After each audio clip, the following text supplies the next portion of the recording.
the motive that runs through the full first movement is first played by the timpani at the very start, that the timpani plays. And these repeated notes, every time they return in the piece, they have a slightly different character, a slightly different meaning. Sometimes it's like a question. Sometimes it can be quite dramatic when it happens. It's actually quite a dissonant note to have a D sharp. So harmonically shocking that it would be. And then the answer is a tritone interval. So there it's actually it's extremely dramatic. Some instances of the motif seem pleading that it's like reaching to the next bar.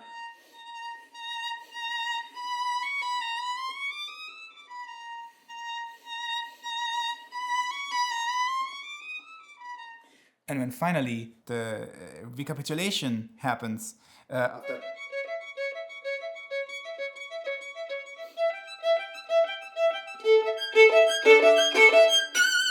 the orchestra plays,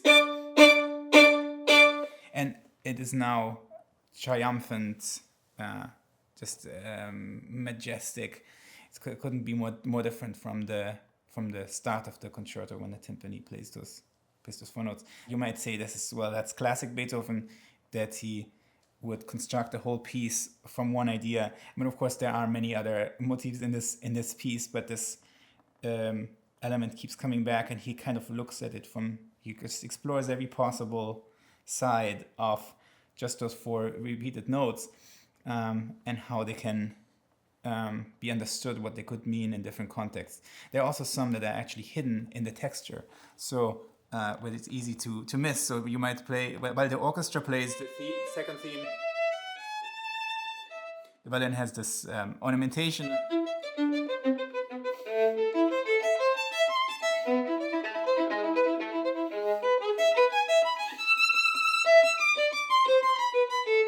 And it's easy to miss, but actually those four notes, he just sneaks that motive in there.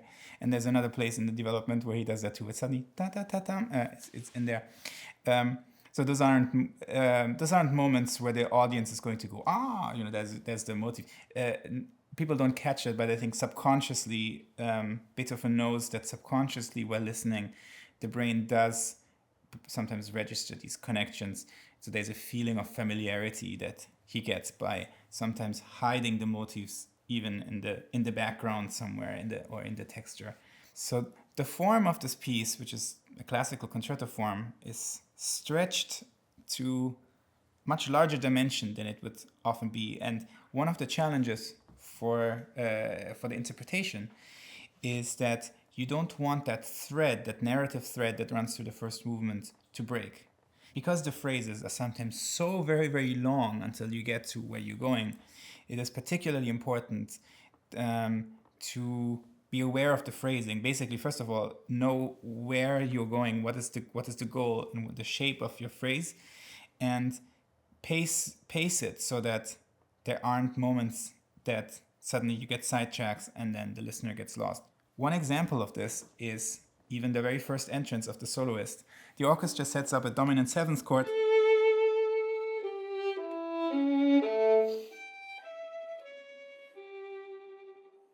and so now over these 12 bars that the violin first enters, there's this dominant seventh that wants to resolve the D major. That's the harmony the whole time until finally it resolves and the theme happens again.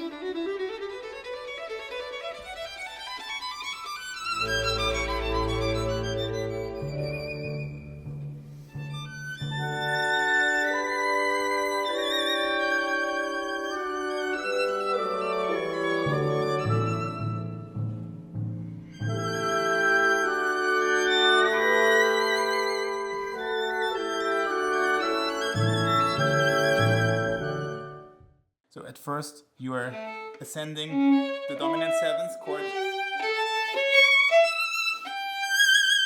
and here the orchestra also plays the chords. So this is dominant seventh, and again, maybe even more emphatically, that's why there are these forzati there, because you're insisting on this chord, and then subito piano and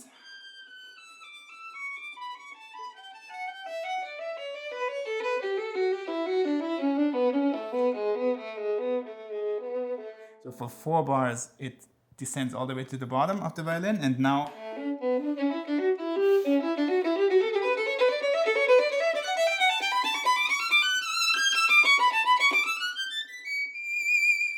you finally arrived. So it is one cadence and its resolution. Within that you have these three it's basically in 3 parts. First the ascent and this kind of emphatic insistence on the chord, then the second part is the descent, which should feel like it's in one piece, and then the ascent, which gradually gathers momentum and is also one thing. And very easily with this kind of writing it can feel like too much detail. If you start vibrating every note, then you get sidetracked, you might not get to where you're going. And if you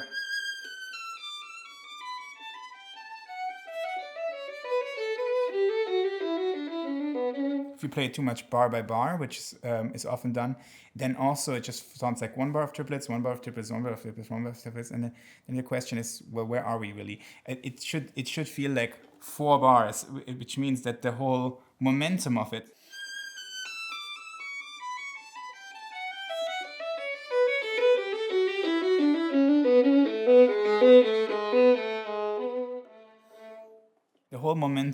this descent should feel like it's in one piece. So maybe it starts a bit slower and then the triplets accelerate a bit as they fall down, and at the end you take a bit of time again, but it should feel like a 4 bar unit despite the bow changes, and it shouldn't feel like every bar it kind of restarts. And it's very important to also avoid the wrong notes being vibrated suddenly just because they're comfortable to do so. So it shouldn't be stuff like that, where just because you like vibrating the second finger, then you vibrate all the second fingers. It should be only the ones you actually want. So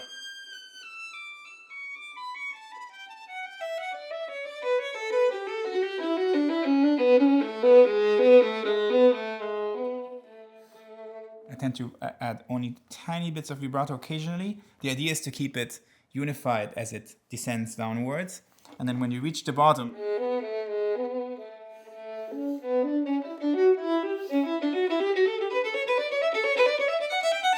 again, it's one ascent. Within that, it's like a series of waves that gradually become bigger. So the first one, and then so it's basically a little crescendo, and then you take 2 steps forward and 1 step back, and 2 steps forward, 1 step back. That's still 4 bars until you finally reach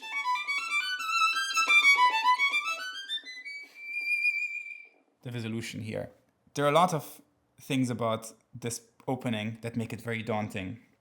First of all, you will have just waited so long while the orchestral introduction was played, and as a soloist you're standing there listening to the orchestra, and it's all very beautiful and great music, but you're kind of thinking, now I have to come in with these octaves, and then this the triplets going down, and then the 16th notes going up, and I hope that all goes well. It's quite worrisome.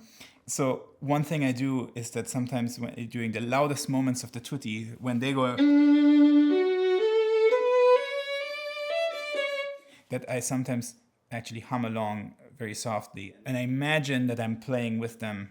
I find that helpful, that it feels like I'm already participating rather than just watching. And okay, now it's my turn. That's really hard to start, particularly this beginning, which is one of the hardest beginning of any concertos. The other thing, of course, I've worked a long time on the octaves. I used to play like this with normal 1/4, which also works quite well. But in that case, you want to minimize the shifting noise that we don't hear.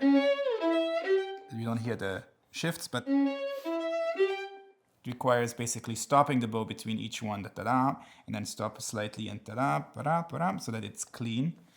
Eventually I became a bit dissatisfied, so I experimented with 1-4 and then 1-3 to 4. And then 1-4, 0-1, and then 1-3 to 4. And 1-3. This is kind of they're not exactly finger octaves, it's like a mix of different octaves. The goal is to shift as little as possible. That instead of going back and forth, like I would with if it was all 1-4, I go up and down and up. Instead, I go up once. So these are personal preferences. For some people, prefer fingered octaves because fingered octaves tend to be like this. They're hard to learn, but then once you learn them, they will always work. It's unlikely that they suddenly are less in tune because the notes are always in the same place compared to one another. And I find that shifts, on the other hand, with 1-4 are a little bit easier to wrap your head around at first, but then even the 100th time you perform it, you still have to make this shift and this shift and this shift, and so there are always more things that can actually go wrong, still even after practicing a long time. And with fingered octaves, the frustration is at the start, and then later on they become a bit easier. I try to put the top note on the third finger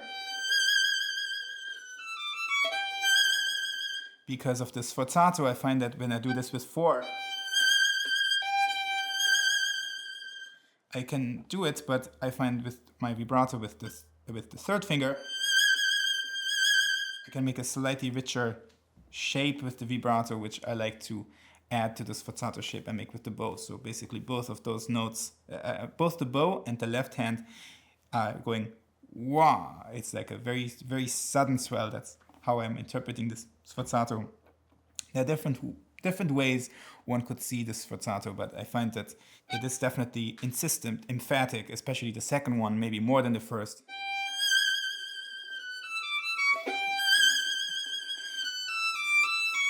And then piano, which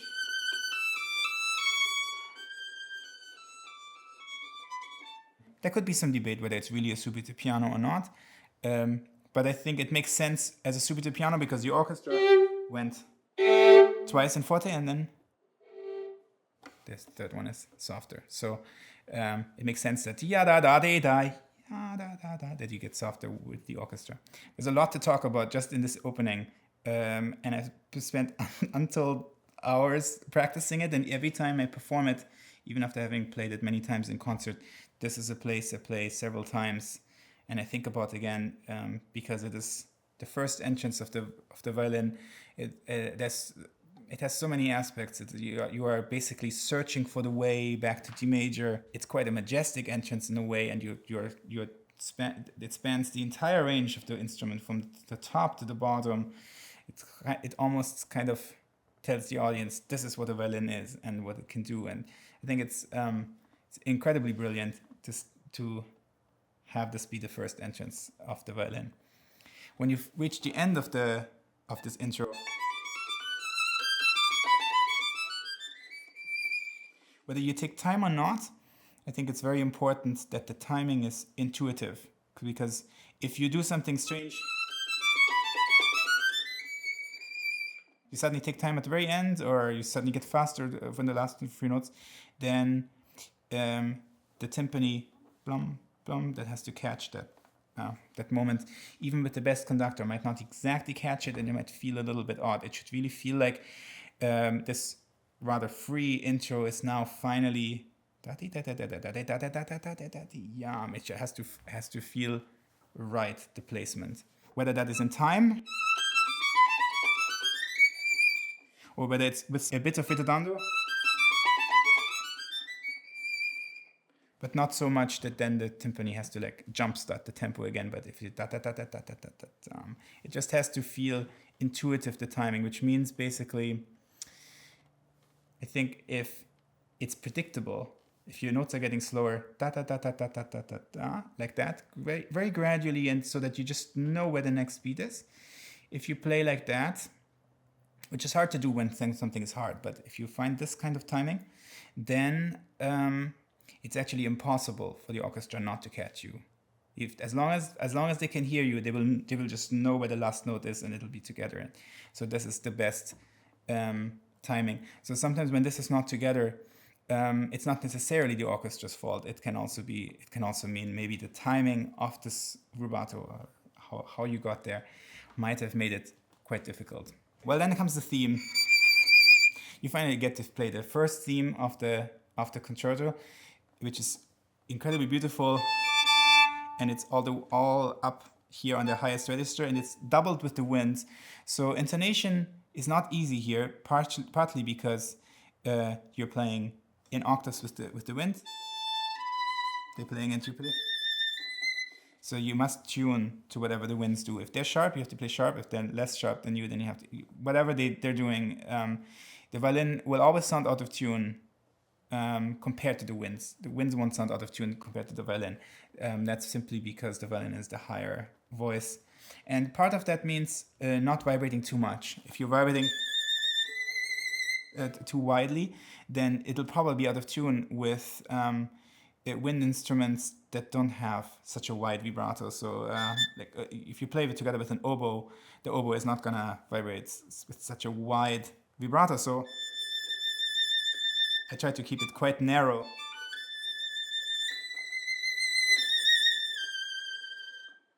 The vibrato, and try to make the vibrato shapes are relative. It's not that we hear a note as being more vibrated based on the notes around it. So if you're already vibrating the first note a ton, then it means you have to then vibrate the peak of the phrase even more, and then it might sound out of tune. So you should figure out what's the most you can vibrate, and still be in tune with the winds, and then decrease the other notes from there. So in my solution is that the first note I actually don't vibrate very much yet. Barely any vibrato, and then it increases a bit, but even the highest point of the vibrato is actually not a terribly wide vibration. So then I can hopefully stay in tune with the winds. Although sometimes I find I have to play quite sharp or adjust. You have to be ready for that. It's a bit frustrating because you spend so much time practicing the intonation of this place, and then you play it with an orchestra and realize, oh, now I have to actually play sharper, flatter after all. But I think it's part of what you have to do in this theme. One thing I could add about this is such an unviolinistic pattern of notes. And of course you want to avoid shifting noises that would break it up. It is conceived by a pianist where on the piano there are no shifts that are audible, and pianists will use a fingering where they actually kind of crawl down by using their thumb, and that's kind of what inspired me here, that instead of just using 1 2 1 2 1 2, which is a very common fingering used by violinists, I find that if I sometimes sneaking in a 3 1 3 1 2 1 3 1 3 1 2, then I find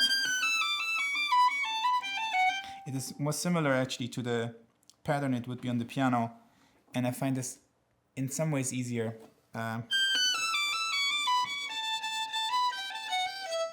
The key is actually to know when do you start moving your thumb.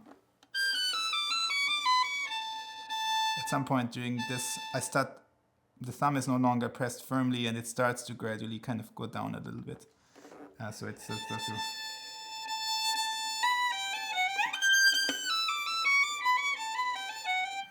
But it always remains a very uncomfortable passage, but I kind of took inspiration from the piano fingering to think about maybe not just 1 2 1 2 1 2, but it could actually be 1 3 1 2 1 2 1 3 1 2. But breaking up the pattern, I find that's actually easier, because otherwise it starts to you lose your place somehow. One thing that's unusual with the Beethoven Concerto compared to many violin concertos is that the violinist doesn't always play the main role. Very often the theme is played by the wind instruments, by the strings, and the violin is playing around it, ornamenting, commenting. And one of the pitfalls, it's a very violinistic thing to do, is that because we're a melody instrument, is that we want to sing every note. That has gradually, over the 20th century, led to slower and slower and slower and slower interpretations, because as people try to play out every single note and want to sing everything, but it is actually sometimes beside the point, because the main thing going on in that place is that the orchestra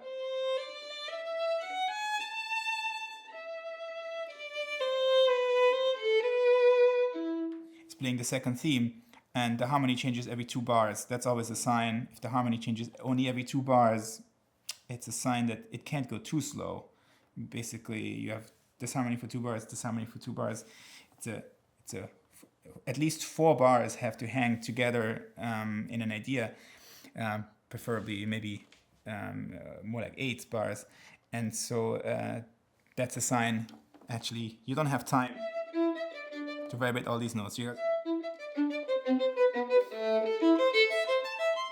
have to keep moving with the theme. I generally just take the phrasing of this whole passage from the phrasing that the orchestra would do. And it's important to know as a violinist when you should sing and when a passage work is not about that. There's a playful quality to the violin line as it plays around the theme that's in the orchestra. It's a little bit like ivy that's growing around something. So I find that's it's very beautiful. Not everything has to be melodic. In the second theme, it's important to realize that the violin plays only the second half of the second theme.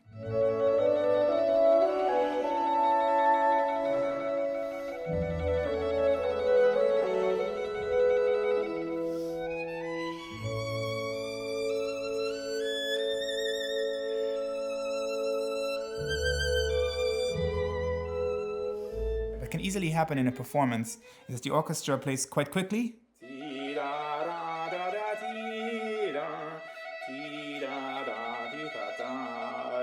and then it's like the handbrake, and suddenly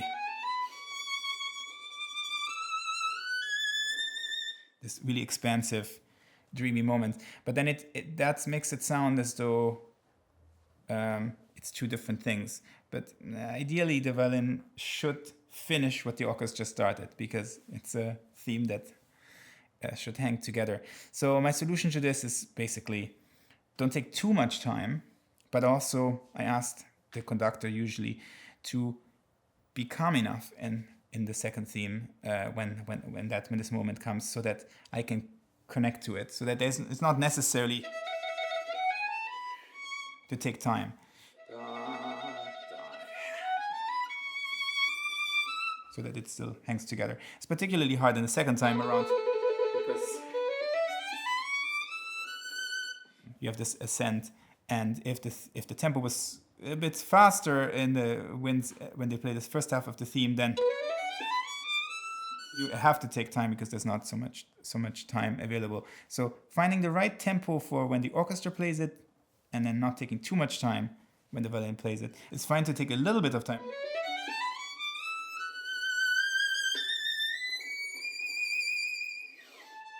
particularly on the highest note, just because it's so beautiful to have that the highest note ring and then fall all the way down. But it should not be too indulgent, so that the theme still hangs together as a whole unit.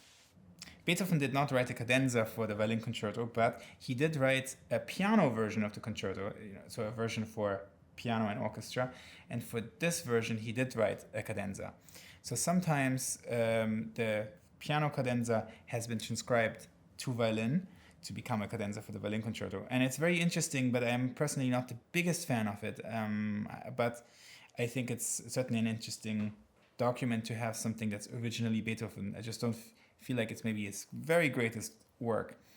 And as far as the piano version goes, I think that I'm a little bit opinionated, of course, as a violinist, but I think that violin concerto does sound better on violin. I think it's just conceived to be played by an instrument that's melodic, and when the violin floats up there, up high, it's just so beautiful. It's something that doesn't quite work as well on the piano.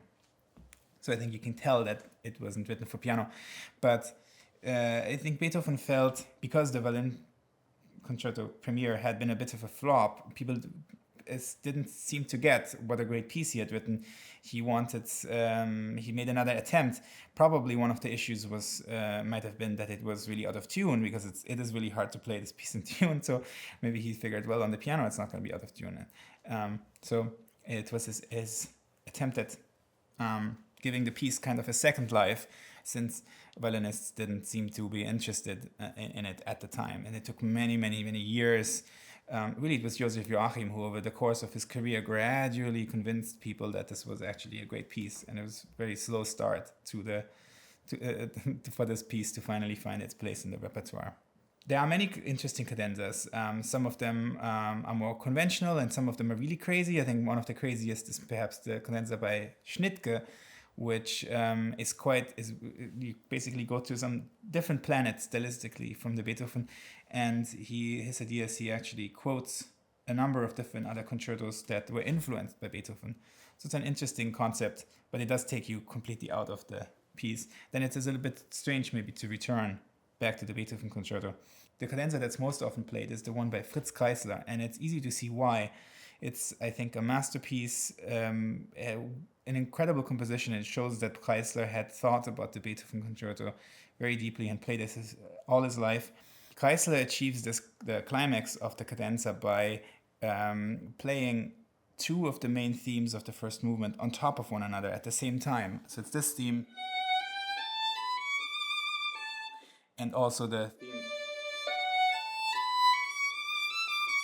at the end of the exposition. So he plays them both at the same time, and it's an incredibly majestic moment.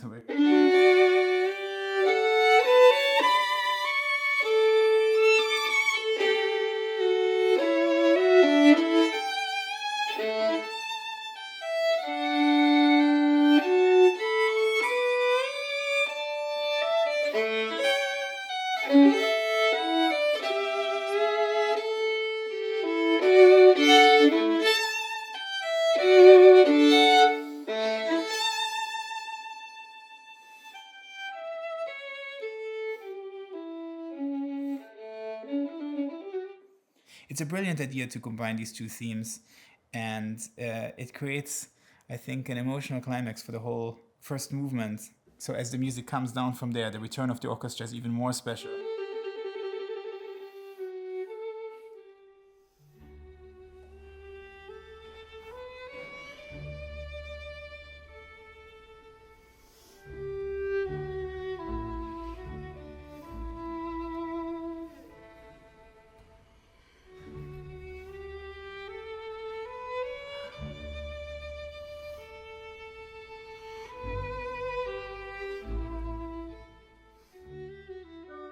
This is perhaps the most intimate moments of the piece, and the orchestra is accompanying the violin just with pizzicati and very, very few notes, and so it is, I think, a very, very, very special moment. And the impact of this place, I think, is heightened if it's heard after the Kreisler cadenza, because the Kreisler cadenza just had this massive, majestic climax, and then as it comes down from there and goes to the softest moment, most special, fragile moment of the first movement, accompanied just by these pizzicati, it's very, very touching. So I've tried many times to play other cadenzas, and I've also worked on writing my own sometimes, and which is something I'll keep doing and keep working on. And I've made cadenzas for other pieces, but I find this is particularly difficult to write a cadenza that's as good or better than the Kreisler cadenza, because it's quite, I think it's quite a masterpiece already.